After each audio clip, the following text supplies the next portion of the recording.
John 4:1, don't believe every message you hear just because someone says it's a message from God. Test it first to see if it really is. Circle the phrase, test it. That's what we're going to talk about this weekend. I want you to learn 7 ways to test an impression from the Bible. It's a very important and practical message so that you can know how to test a message from God. Because the fact is, one moment you can get an idea from God, and the next moment you can get an idea from Satan in a split second. Let me give you a classic example of it. One day Jesus is with his 12 disciples, and he turns to Peter, one of the 12, and he says, Peter, who do you say that I am? And Peter says, well, Lord, you are the Christ. You are the Messiah. You are the Son of the living God. And Jesus looks straight at Peter and he says, right on, Pete.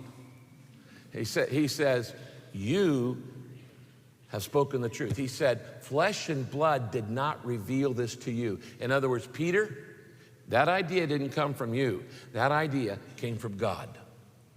He said, you're right, you spoke the truth, I am the Son of God, and that idea that was put in your mind came from God.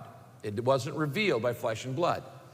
Immediately, Jesus says to Peter, now Peter, I've got to go to Jerusalem, and I'm going to be crucified, and I'm going to die there.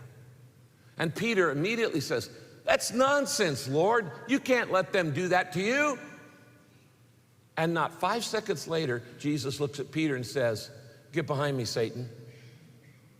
What's he saying? He's saying, that thought didn't come from God. That thought, Peter, that you just spoke came from the devil. That's how quick you can miss it. 1 minute you can be saying, you're right, that thought came from God, and upon this rock, this truth, I will build my church. And the very next second, you're saying something, and Jesus looks and says, Peter, you didn't get that one from God. That's the devil.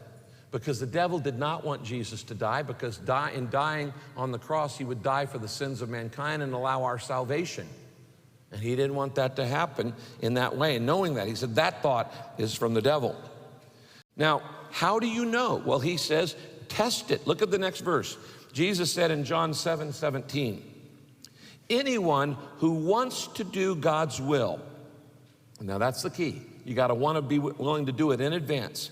Anyone who wants to do God's will can test this teaching and know whether it's from God or whether I'm making it up. Jesus says, you know what? You can test what I say, and you can then know for sure that it's from God.